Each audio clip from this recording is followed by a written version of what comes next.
The University of Fiji will launch a new initiative for astronomy enthusiasts in Fiji and the South Pacific region at the 𝐒𝐻 campus next week. Called the South Pacific Astronomers Society of Enthusiasts, or SPASE. The society aims to hold regular events with astronomers and staff and students of the university, as well as astronomy enthusiasts in the South Pacific region. Speaking exclusively to Fiji One News, Vice-Chancellor Professor Shaista Shamim says astronomy has not been given much emphasis in Fiji.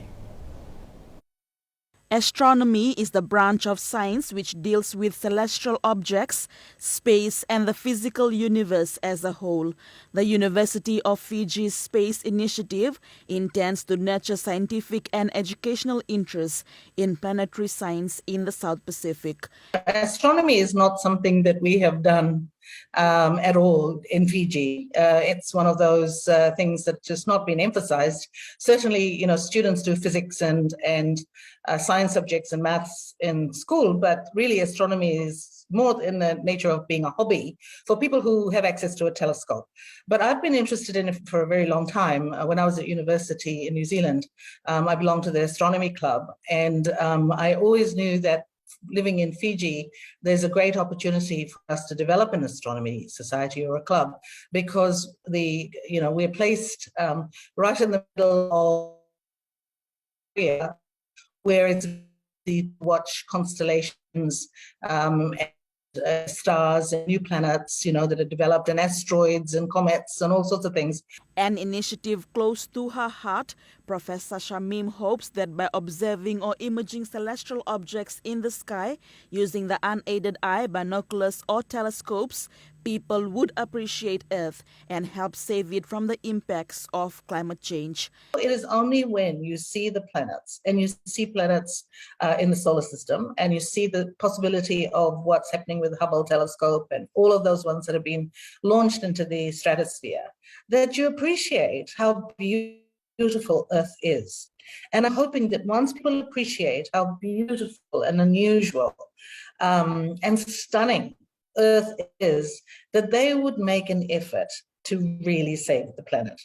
That's the aim of it, really, is that we talk about climate change, but we're very wedded to the floods and the earthquakes and the sea level rise and so on. But when you look at the planet from outside, which we very rarely have an opportunity to do in Fiji, because, we're not part of any observatory, or no one comes here really to do that.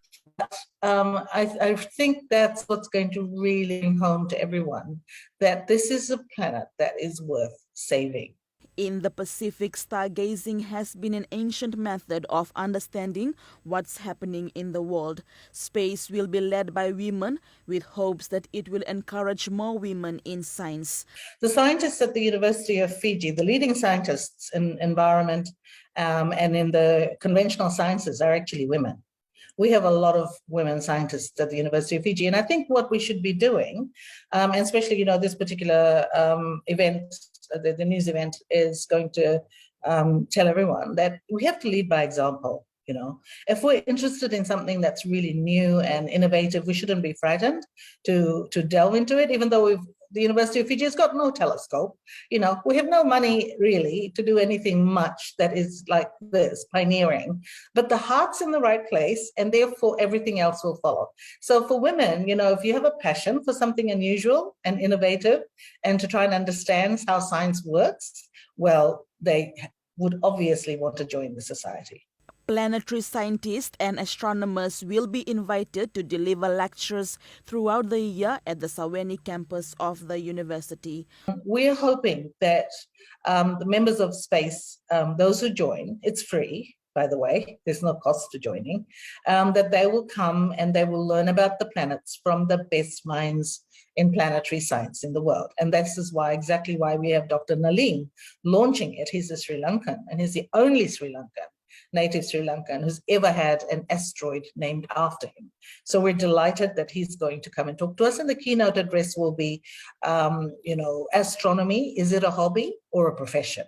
And hopefully, if people consider that to be a serious business, that they would then take the science subjects that would lead them to be an astronomer and perhaps go to space.